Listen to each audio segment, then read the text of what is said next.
I'm Enrico Ascher. I'm the co-chairman of the VEITHsymposium, and I'm extremely happy and honored to have Dr. Mark Farber here with us today.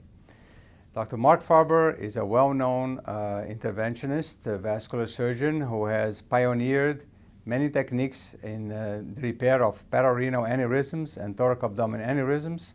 He's the chief of vascular surgery at the University of North Carolina. He's also the program director of the fellowship vascular residency program there. And he is the man who has taught us a lot about endovascular techniques, the advanced one. So whenever we have a complex thoracoabdominal aneurysm or a complex aneurysms, Mark Farber's name always comes to our mind. So I'm very happy to have him today to discuss some of the new innovations that he contributed to and some of the major studies that he's participating of. So Mark, thank you for being here. And I know that you not only organized a tremendous service, but you also were able to get 11 institutions all together under one umbrella and be able to develop something that was unique, which is the communication about complex aneurysms among the different institutions, and the results have been tremendous, excellent. But I also remember that 6 years ago you wrote a paper in Journal of Vascular Surgery saying that the off-the-shelf endovascular prostheses for thoracoabdominal aneurysms and pararenal aneurysms, they were not fit for everyone. You mentioned something between the 20 to 25% only of the candidates. What has happened since then?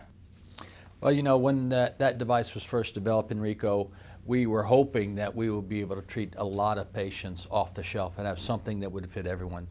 But I think that we've learned over the years and dating back many years that not every device works in all patients, and we have to fit the device to the patient. And so for off-the-shelf devices, the approach is that maybe 1 in 4 patients, we have something that we can quickly have for them to treat their aneurysm. And the other 75%, if we were to use that device, there may be some limitations. We may have to take some sacrifice on how it fits and some durability concerns. And we have to weigh that against waiting for a custom manufactured device to arrive and delay the repair. And we have to weigh the long-term outcome and durability versus the short-term benefit about being able to treat them immediately. And that's what we struggle with every day. So if you have the option between the off-the-shelf and you can wait for the custom-made, at this point today, which one you will go for? So it depends upon the anatomic characteristics. There are some off the shelf that are perfect and you don't have to wait and you have it right in your hand and you're done. There are other off the shelf that say, well, maybe the patient's got some renal insufficiency and I don't want to add some potential added renal risk to the patient who already has some renal compromise because, as you know, renal implications have a huge impact on long-term survival of the patients. And so we weigh those and we do it on an individual basis. If any patient can wait, I prefer a CMD, unless an off-the-shelf is a just as good of a fit, then I would use off-the-shelf because the patients generally want their aneurysm fixed right away, as you know. They don't like waiting around for their repair or their surgery. Plus sometimes also it's dangerous to wait too long. Yes. That's the problem.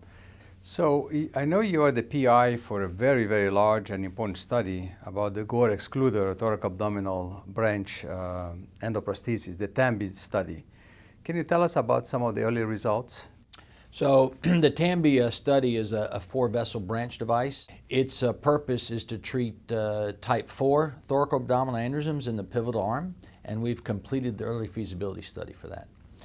Based on those early feasibility studies results, we have commenced a pivotal trial in the U.S. and that trial started this summer in July of 2019, and it's anticipated that in the next year to year and a half that pivotal study will complete. Now the pivotal arm is mainly targeted at type 4 thoracos, but there's a secondary arm which we're going to look at type 2 and type 3 thoracoabdominal aneurysms, which, as you know, are more extensive, but that's not the primary endpoints, and that if we can get the device approved for the type 4, then it'll be used more widely applicable to more patients. Do you have any question that you feel that we should address into this interview? No, I mean, I think some of the big questions that are coming out today is all of us can accomplish very good early results with endovascular therapy. And if endovascular therapy for aortic disease is going to continue, we need to focus on the long-term durability. And that's going to take people looking at their outcomes and trying to decide about appropriate patient selection and appropriate device use. And I think you're going to see in the next 5 years, as a few devices get approved for complex repairs, that it's going to be more consistent use of which devices are used and less off-label use occurring across the world. And I think that's what we're going to see in the next 5 years. And it's also important to develop strategies to fix when something goes wrong, right? I mean, those should be made a little bit simpler and also kind of expected that something would nothing lasts forever, correct? Correct. So things will degenerate or they change, or even the anatomy changes in the body with time alone. So I think that if we can develop more strategies at the same time we're developing these devices, we're also thinking, what would happen if this happens? And then have a whole armamentarium of strategies that we can address the issues. I think that would make people more comfortable that the long-term results will be okay.